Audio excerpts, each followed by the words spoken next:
Olá pessoal, vamos dar continuidade ao nosso assunto sobre o MHC, certo?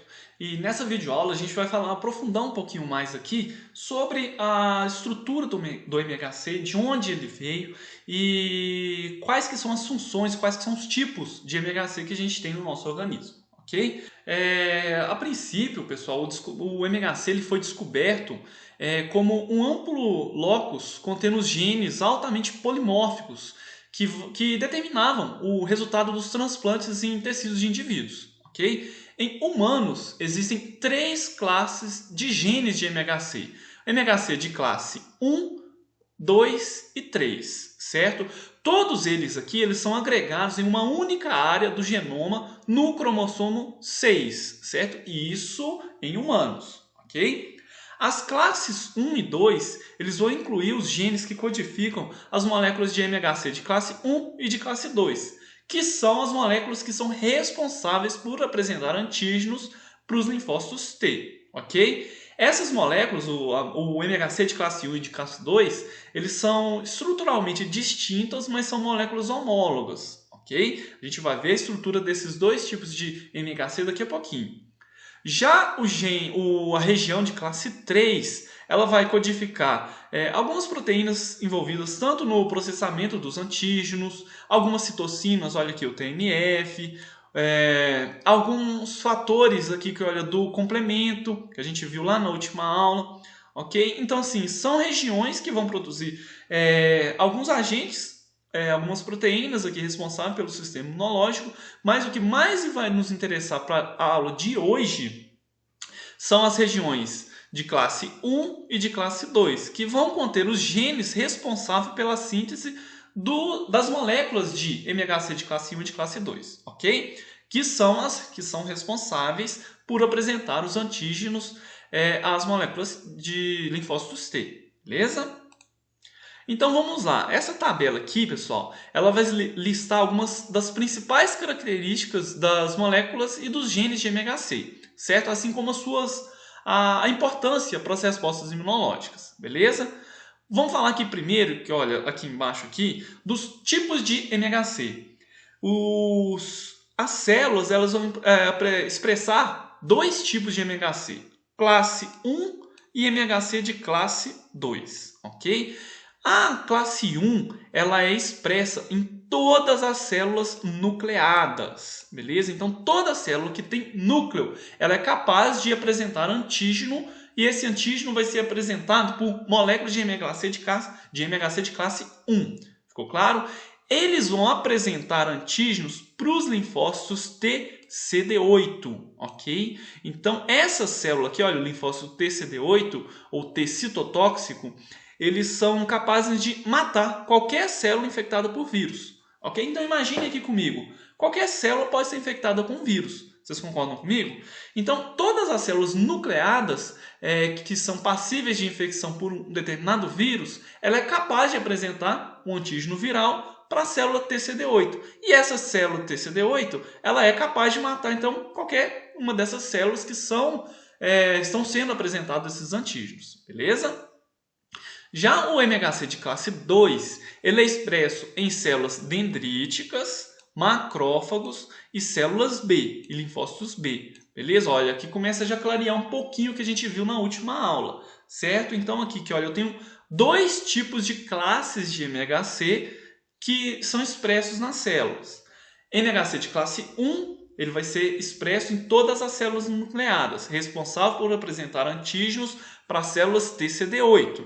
Já o MHC de classe 2, ele é expresso em células dendríticas, macrófagos e células B. E nessas células aqui, o antígeno é apresentado às células T, CD4, os linfócitos T auxiliares, certo? Então, essa interação aqui, ela acontece com células dendríticas, macrófago e linfócitos B. Esses três tipos de células aqui apresentadoras de antígenos vão interagir com linfócitos TCD4, beleza? Esse modelo de expressão está intimamente ligado às funções das células T, certo? Então, assim, a função efetora da célula TCD8 é matar aquela célula que foi apresentada no antígeno, certo? Já as células TCD4 tem os linfócitos CCD4, eles vão restritos à molécula de MHC de classe 2, ele vai ativar macrófago. Então, se o macrófago apresenta um determinado antígeno via MHC de classe 2 para um linfócito T auxiliar, aquele linfócito T auxiliar vai ativar esse macrófago aqui, olha, ele vai melhorar as suas funções microbicidas, ok? Além disso, vamos imaginar aqui que, olha, uma célula B apresentou um antígeno para um linfócito T auxiliar. O linfócito T auxiliar vai auxiliar esse linfócito B aqui, que olha, na sua ativação e na sua produção de anticorpos, ok? Ou seja, o linfócito T auxiliar ele vai promover atividades aqui auxiliares, beleza? Como o próprio nome já diz. Ficou claro? Então vamos dar continuidade aqui, que olha, os genes do MHC, então vamos aprofundar um pouquinho aqui mais, que olha, vamos pegar aqui a parte de cima dessa tabela. Eles são expressos de maneira codominante. O que é isso, Ricardo? Os alelos herdados do pai e da mãe, eles vão se expressar de maneira igual, certo? Então imagine aqui que, olha, eu tenho genes do meu pai e genes da minha mãe. Então esses dois alelos aqui, que olha, eles vão expressar o MHC, certo? Então eu tenho MHC no meu organismo, tanto derivados de genes paternos quanto maternos. Okay? Então, o aumento, isso promove um aumento do número de moléculas de MHC diferentes, que podem apresentar, então, os peptídeos para as células T, certo? Esses genes do MHC, eles são altamente polimórficos, certo? Então, eu tenho aqui que, olha, muitos alelos diferentes presentes na população. A gente vai falar um pouquinho disso mais aprofundado daqui a pouquinho, certo? Mas aqui, de maneira geral, existe aí um número total de alelos aí na população, mais ou menos aí cerca de 5.000, ok? Então, ou seja, é a região mais polimórfica que a gente tem no indivíduo. Esse polimorfismo é tão grande que é bem provável que dois indivíduos numa população, em geral, eles tenham o mesmo conjunto de genes de moléculas de MHC, certo? Ou seja, eu e você, é muito pouco provável que a gente tenha os mesmos genes de MHC, ou seja, a gente tem um alto polimorfismo aqui, ok? Isso vai garantir que indivíduos diferentes sejam capazes de apresentar e responder a diferentes peptídeos microbianos, ok? Ou seja, cada indivíduo vai ter uma capacidade diferente de apresentar antígeno, certo? E a gente vai concluir daqui a pouco se isso é bom ou ruim, certo? Em termos de resposta imunológica. Então aqui, ó, primeiro, vamos falar aprofundar um pouquinho agora em relação aos tipos, a estrutura e os tipos das moléculas de MHC, certo? Toda molécula proteica do MHC, ela vai possuir aqui, olha, um sulco, uma fenda, uma região de ligação do peptídeo, certo? Do antígeno que vai ser apresentado, certo? Então, tanto o MHC de classe 1 quanto de classe 2, ele vai ter essa região de ligação de um peptídeo, certo? Essa região de ligação acompanhada por um par de domínios aqui que, olha, que são semelhantes a uma imunoglobulina, certo? Que vão ancorar as células num domínio transmembrana, certo? Então aqui, olha, eu vou ter uma região de ancoragem na membrana e uma região de ligação do peptídeo, ok? Pois bem, as moléculas do MHC de classe 1, elas são compostas por três cadeias alfa, são três domínios aqui, que olha, alfa 1, alfa 2 e alfa 3, certo?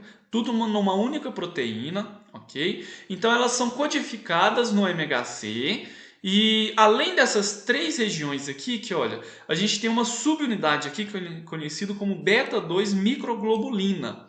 Okay? Então, essa região do MHC de classe 1 aqui, que olha, é uma proteína que não é codificada no locus do MHC, certo? Então, essa região aqui é codificada pelo MHC, a região alfa, certo? A região beta no classe 1, ela não é codificada pelos genes do MHC, certo?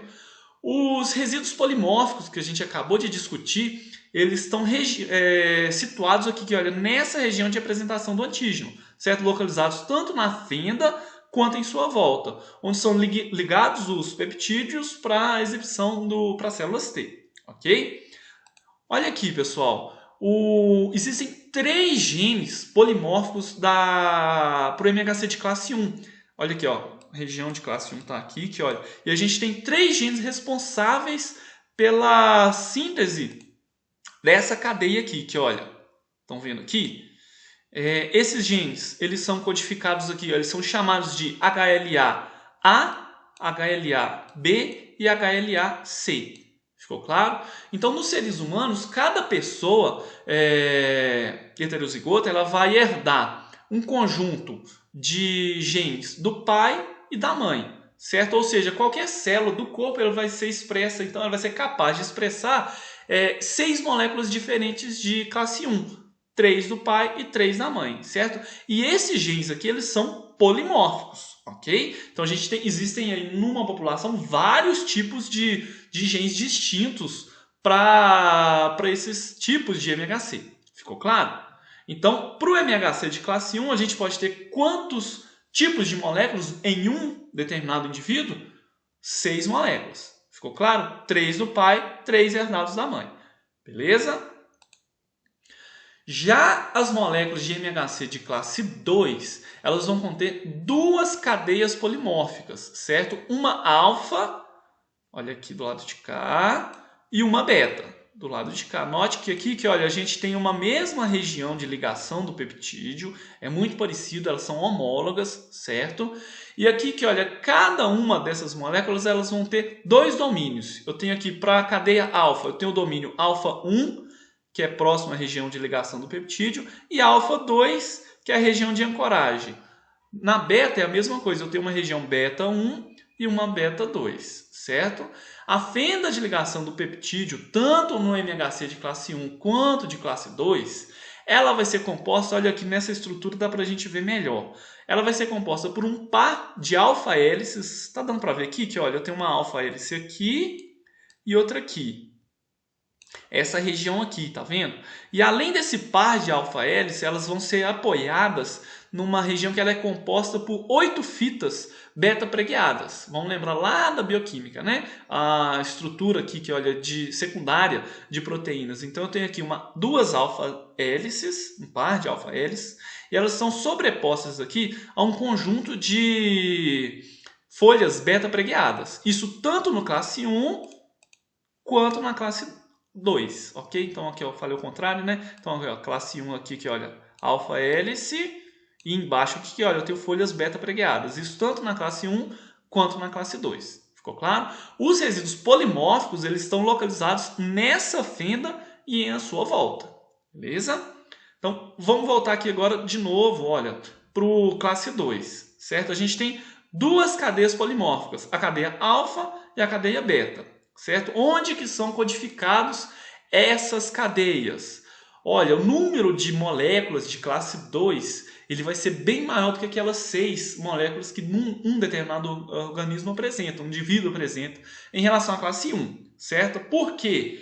Porque na classe 2, olha aqui, os genes que são responsáveis, como a gente tem aqui que, olha, 2 cadeias que são codificadas pela molécula de MHC, ao invés de ser uma, quando a gente vê para a classe 1, olha aqui, a gente vai ter aqui que, olha, vários genes que são responsáveis pela síntese dessas moléculas.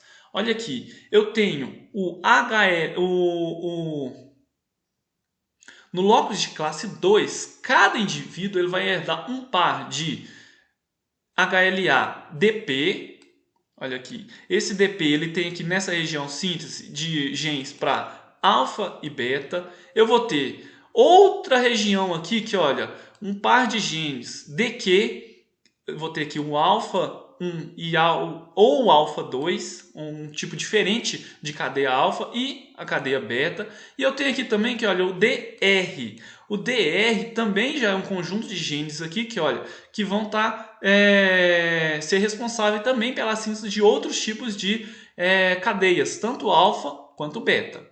Certo? Então aqui de maneira geral, que olha aqui no locus de classe 2, cada indivíduo ele vai herdar um par de genes HLA-DP, chamados DPA1, DPB1, codificando as cadeias alfa e beta, um par de genes HLD-DQ, então o DQA1 e DQB1, codificando também cadeias alfa e beta.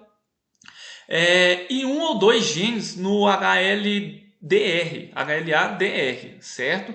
Então aqui eu vou ter um ou dois genes aqui vindo do pai e da mãe e genes adicionais também, ok? Então o polimorfismo ele vai estar localizado aqui então nessas regiões também, certo?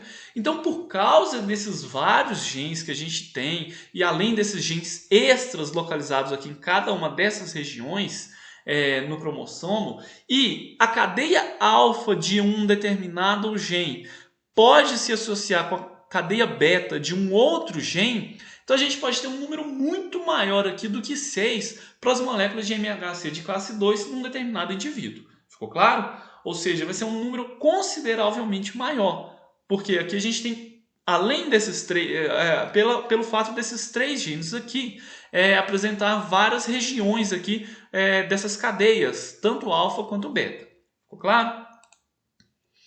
Então, os genes de classe 1 e os classe 2, eles são os genes mais polimórficos do genoma humano, certo? Então, conforme a gente pode observar nessas duas imagens aqui, que olha, a gente tem aqui um número de alelos numa população para cada um dos genes que eu acabei de mostrar para vocês. Olha, o gene da classe 1, a gente tem 3 genes, o HLA-A, o B e o C. Então, nessa figura aqui, a gente pode perceber que o B é o mais polimórfico, ou seja, a gente tem vários alelos numa população para esse tipo de gene aqui, certo? Já o de classe 2, a gente vai perceber que a cadeia beta ela é mais polimórfica, ou seja, a gente tem mais alelos para esse tipo de cadeia, certo? Então, olha, o DRB, o DQB e o DPB, certo? Não precisa ficar preso a esses nomes não. Okay? Eu quero que vocês aprendam aqui simplesmente o fato desse polimorfismo e o número de alelos que é altamente elevado numa população, certo? Além de, vamos focar aqui de novo aqui na classe 2, a gente pode perceber que o B é o principal representante aqui como principal polimórfico, mas a gente também tem aqui que olha, menor número polimorfismo pelos domínios alfa, ok? E aqui é interessante a gente ressaltar o seguinte, que as alterações dos aminoácidos aqui, que olha, responsáveis por esse polimorfismo, eles vão estar presentes, olha, nos domínios de apresentação dos antígenos. Então, olhando nessa figurinha aqui, que olha, as regiões mais coloridinhas aqui, que são as mais polimórficas, ok? Então, dentro aqui, que olha, da cadeia do gene de classe 1, a gente tem aqui várias regiões que são polimórficas, ou seja, eu posso ter aminoácidos diferentes aqui numa molécula de MHC, certo? Já no classe 2, como a gente acabou de falar com vocês, a região beta ela é mais polimórfica. Estão vendo aqui em amarelinho? E em vermelho aqui é a região alfa, certo? Então ela é menos polimórfica do que a beta, ok?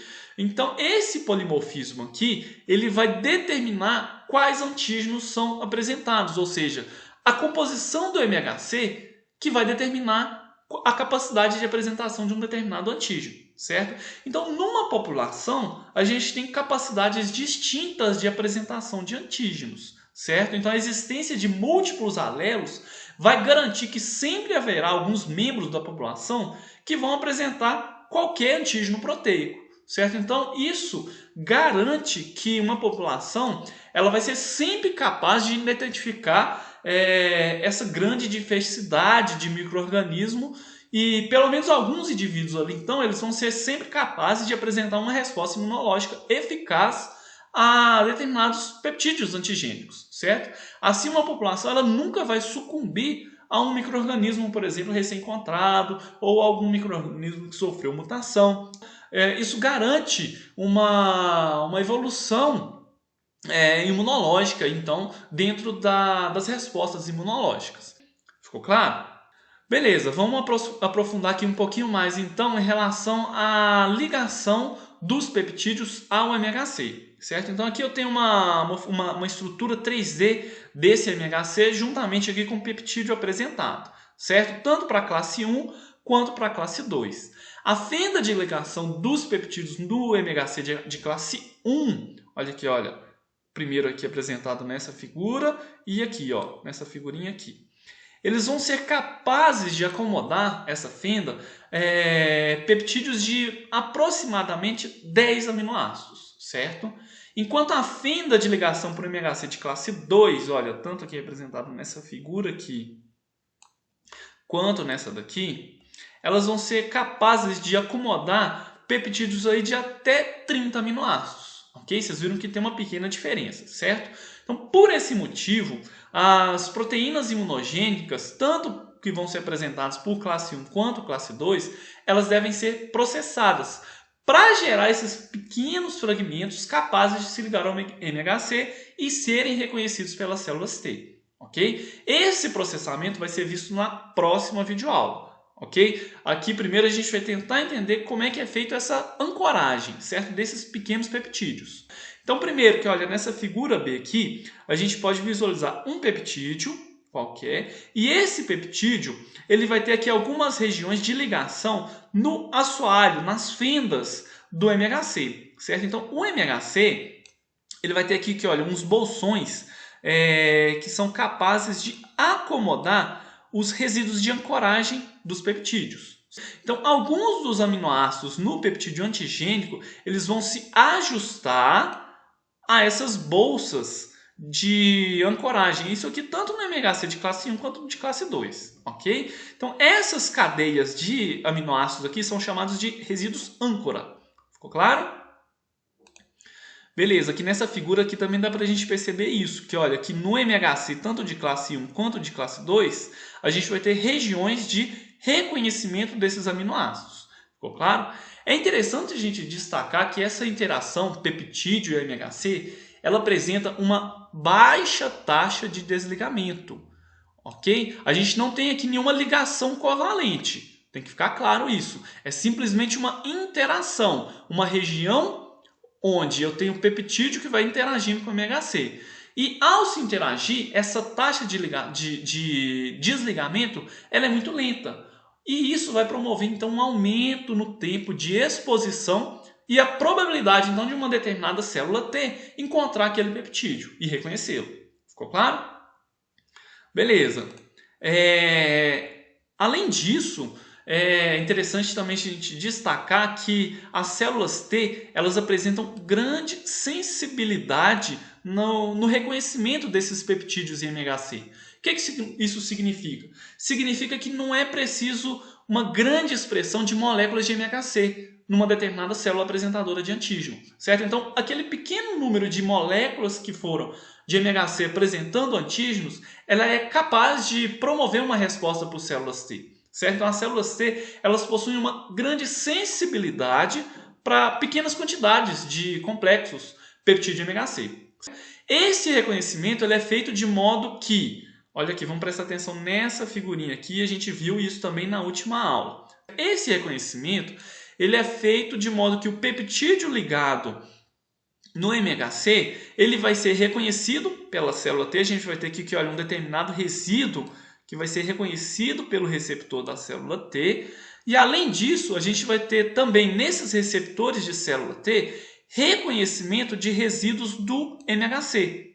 E olha que interessante, de resíduos polimórficos do MHC.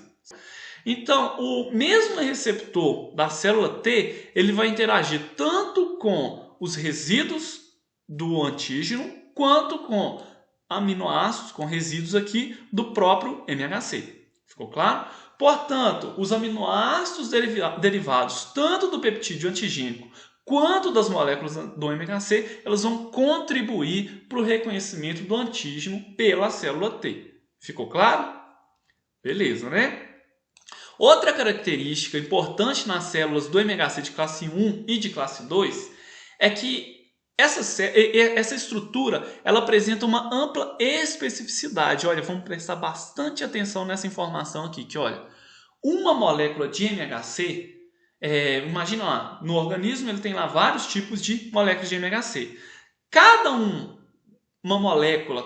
desses MHCs em um determinado indivíduo é capaz de apresentar mais de um tipo de peptídeo, certo? Isso um de cada vez, certo? Cada molécula de MHC tem uma única fenda de apresentação de antígeno. Mas aquele MHC, ele possui a capacidade de apresentar vários tipos de peptídeos, um de cada vez. Ou seja, um determinado indivíduo ele vai ter um número restrito de moléculas de MHC. Mas esse número reduzido de MHC, de moléculas de MHC, é capaz de se complexar a uma infinidade de peptídeos antigênicos. Ou seja, uma mesma molécula de MHC pode se ligar a diferentes tipos de peptídeos. E isso vai garantir, então, que um determinado indivíduo vai ser capaz de apresentar antígenos dos mais variados tipos possíveis. Ficou claro? Ou seja, vamos repetir isso aqui novamente. Uma molécula de MHC pode se ligar aqui, que olha na sua fenda, vários tipos de peptídeo. Isso, uma mesma molécula de MHC. Mas eu quero que vocês não confundam o seguinte. Uma molécula de MHC ela é capaz de apresentar apenas um antígeno. Ela tem apenas uma única fenda de ligação. Mas essa fenda de ligação, ela reconhece, ela é capaz de se acomodar ali vários tipos distintos de peptídeo. E isso vai garantir, então, que o meu reduzido número de moléculas de MHC num determinado indivíduo é capaz de apresentar uma infinidade de peptídeos antigênicos, ok? Garantindo, então, a possibilidade de a gente reagir a uma infinidade aí de antígenos estranhos, beleza? Ficou claro?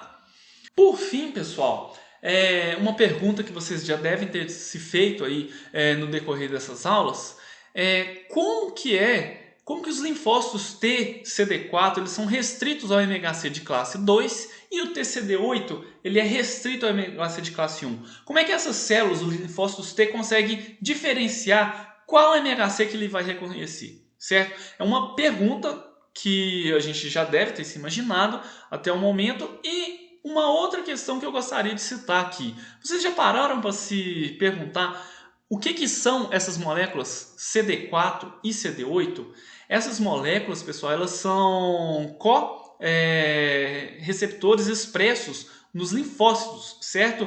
Sendo que os linfócitos T, CD8 vão expressar essas moléculas CD8 e os T, CD4 vão expressar essa molécula, esse correceptor CD4, certo? E olha que interessante, a restrição do MHC ela é determinada por esses correceptores, ok? Então olha aqui, o receptor, o MHC de classe 1, ele vai ter aqui, que olha, o MHC de classe 1 está aqui. Ele vai ter uma região nele que vai ser capaz de ligar a esse correceptor, certo? Então, olha aqui, eu tenho um local de ligação aqui, MHC de classe 2, MHC de classe 1. Os dois vão ter um local de ligação para esses correceptores, certo? E lembrando aqui a restrição, TCD4 se liga a MHC de classe 2, TCD8 a MHC de classe 1. Então, olha aqui, nessa primeira figurinha aqui, que olha, eu tenho um MHC de classe 1. E eu tenho na MHC de classe 1 uma região que vai ser o local de ligação para CD8. Já o MHC de classe 2, ele vai ter aqui uma região que, olha, que vai ser o local de ligação para CD4. Desse modo, a gente consegue diferenciar o reconhecimento. Olha aqui, nessa figurinha aqui também dá para a gente perceber que, olha, o MHC de classe 1, ele vai ter uma região aqui que, olha, que é capaz de se ligar ao correceptor CD8, certo? Já que, olha, a molécula de MHC de classe 2, ele vai ter uma região na sua estrutura que vai ser capaz de se ligar a linfócitos T CD4, ao CD4 propriamente dito. Certo? Então, esse reconhecimento ele é exigido para desenvolver uma resposta imunológica. Então, o receptor aqui de célula T, ele vai reconhecer o antígeno, ok? E o correceptor CD8 vai reconhecer o MHC de classe 1.